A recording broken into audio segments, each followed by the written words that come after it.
Hello everybody, ProtoFoxy here, coming back at you with another video. And today, and I mentioned this in the previous video, these are going to be released back to back.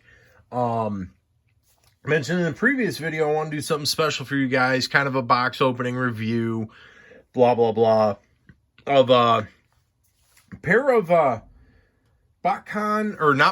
OTFCC exclusive toys. Because it is the 20th anniversary, because these were redecos of Armada into convention exclusives. 20th anniversary of Armada. These toy molds were released in 2002, so they're 20 years old.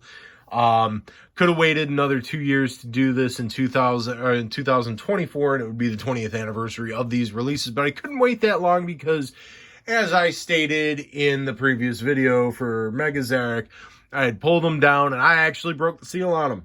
Opened them up. First time in over 20 years. Probably a couple of weeks ago, my son was asking about them on a TF Wiki article, and he asked if I had these. I told him yes, I did. And they've been boxed, sitting in the box for 20 years. Sealed up, broke the seals on them. Now, obviously, the boxes themselves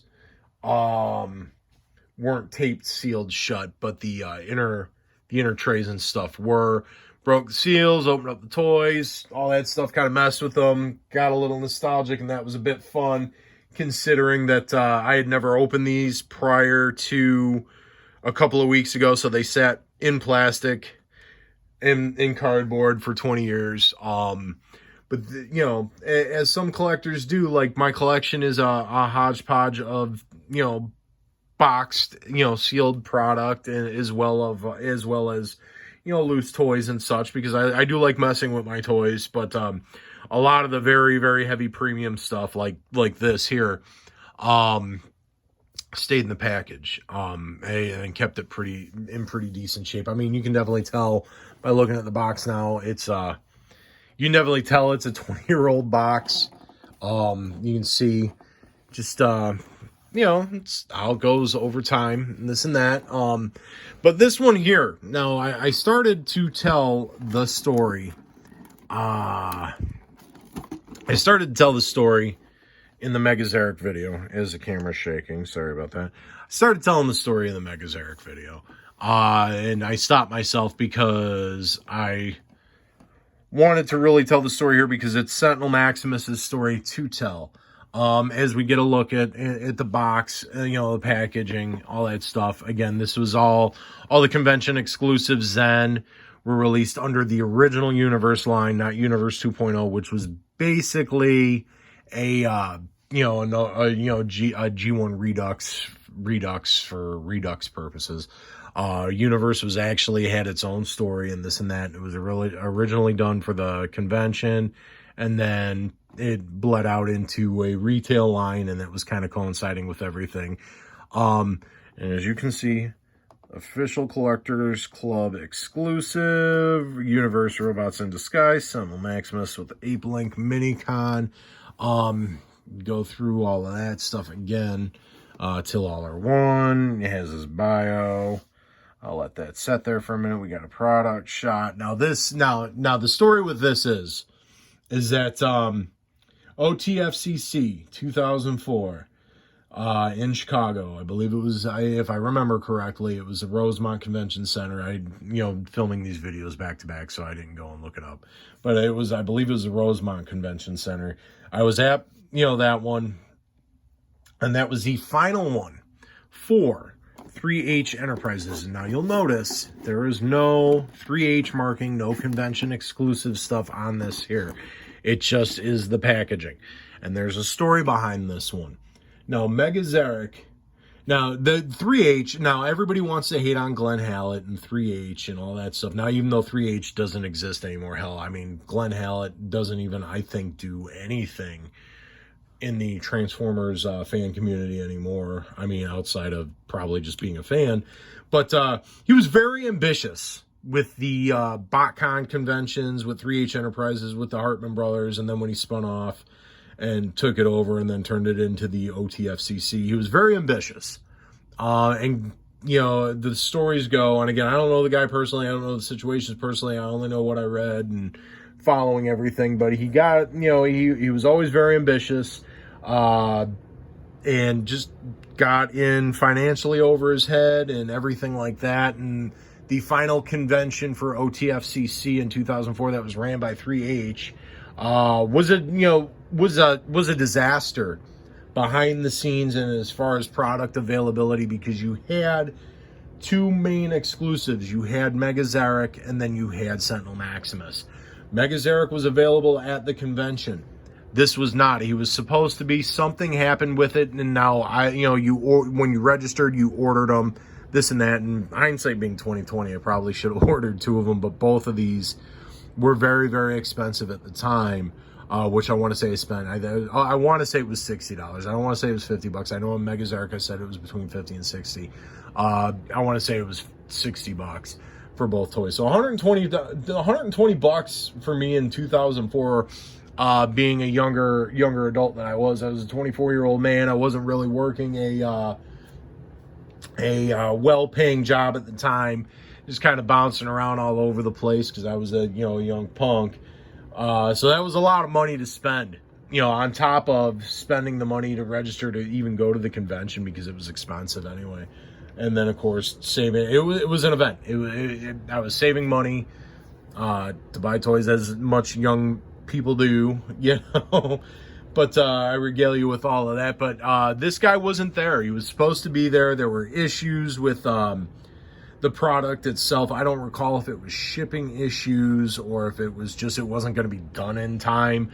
But then there was the guarantee you got the voucher if you went to the convention that you had that you had the toy, and it was going to be mailed to you, or you got mailed something. I don't remember, but it was a big rigmarole. And then there was email on top of it. And this didn't show up until, now mine, I want to say showed up at the end of the year. I want to say it showed up at the end of 2004 because I had it before I moved from Orland Park, Illinois to Joliet, Illinois. And thankfully enough, because I guess the fiasco with this toy in general, a lot of people didn't receive it. Like this, a lot of collectors that pre-ordered this as they registered for the convention never received their toy. Due to people moving, mailing addresses, stuff like that, or what have you. It just was a fiasco to try and get a hold of this toy for the people that actually paid for it and ordered it. And I don't know if they got their money back or not. I don't recall. I don't remember the stories, but it was a nightmare. But yeah, some people never received their Sentinel Maximus. I was one of the lucky ones that did. Anyway, all that nonsense aside, the whole point of this video is to unbox this and give you a quick little review, crack the seal. Here we go.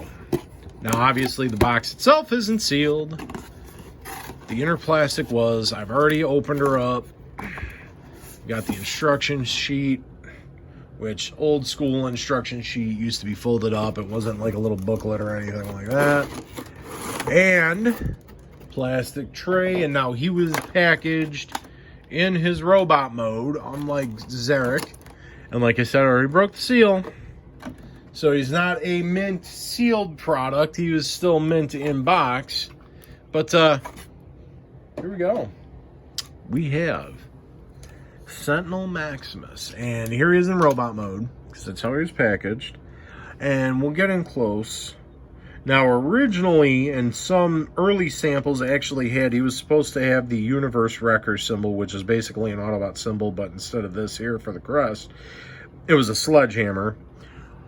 But yeah, I mean, he is a heavy remold redeco of the Armada Overload, and you can hear just those ratchet joints, just really, really nice there. Nice, healthy ratchet joints.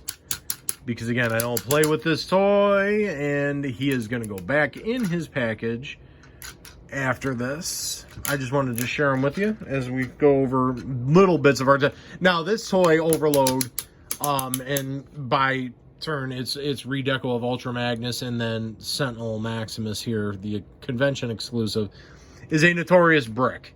I mean, a lot of people gave Armada so much shit, excuse the language, so much shit, because of it was a step back from RID and Beast Wars as far as just simplicity and all of that. As we go through, he's got gimmicks, you know, those open up and this and that. You know, just being simplistic, right?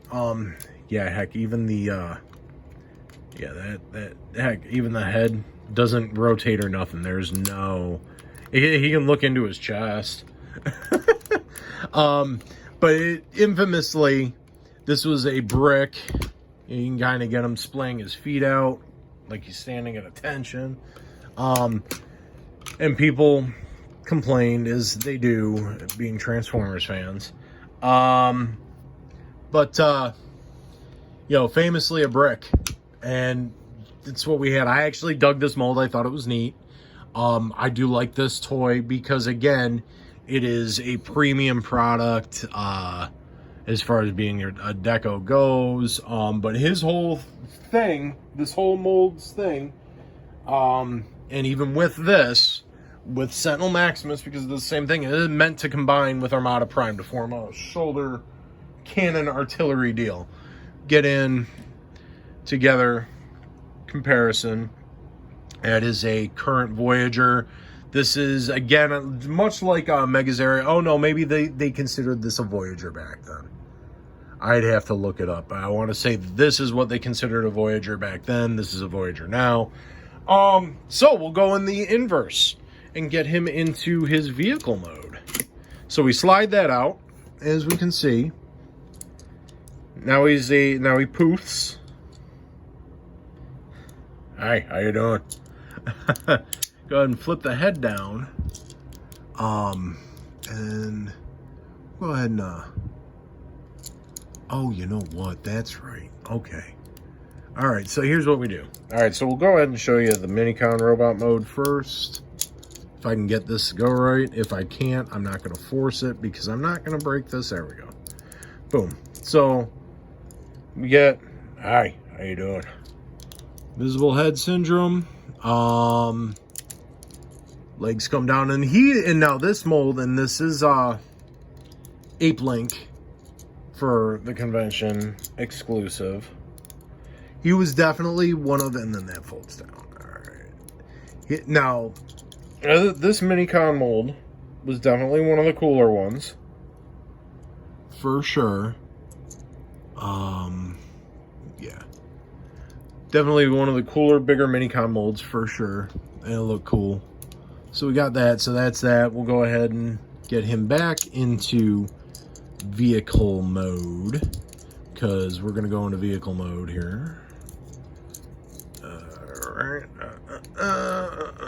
As you see ProtoFoxy playing with his toys. It's so much fun. So, again, basic stuff.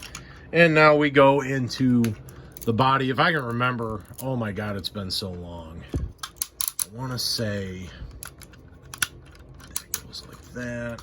So, get there. Get there. That pushes out.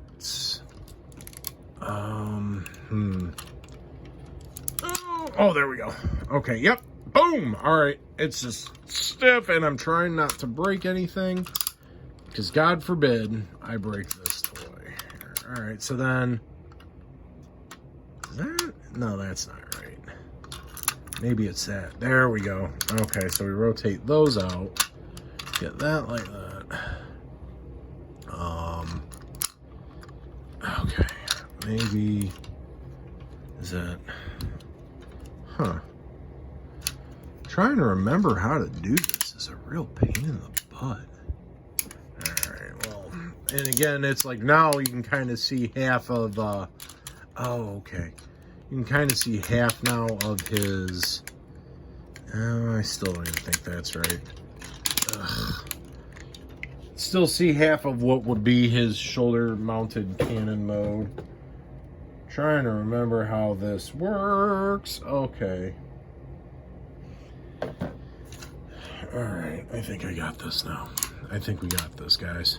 I think we got this, folks. Maybe. Yep, alright. Haha! Huzzah! Happy day. Okay, so we're gonna bring all this together, and I think that doesn't tab or anything. I think that just kind of sets, and then those go down. Yeah, I remember this being a little funky as I'm messing with it. Yeah, I think that's how that works. So then that's that, and it's basically, you know, just like the Armada Overload was. It's basically just a shuttle carrier for Jetfire. I don't even think I had that right. Let me get that right there as I mess with it. Oh, pretty neat. It actually has a tab here that can hook into the back of Armada Prime's trailer. Same thing with Overload, so you see that there. But yeah, all in all, pretty neat.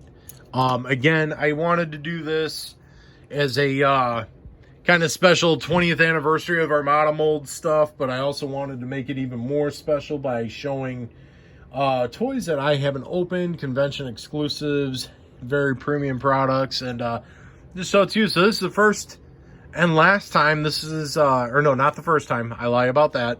Second time this has come out of the package. And it'll be the last time they're going back in the box. You know, because the first time I took them out, I showed my son. But that's it. I gave you the rundown of the story about Sentinel Maximus and all that good jazz. And hopefully you enjoyed it. Hopefully you enjoyed my rambling and all that stuff. This is nearly a 20-minute video now, so I'm going to go ahead and end it now so I can let you guys go on about your days. If you liked it, give it a like.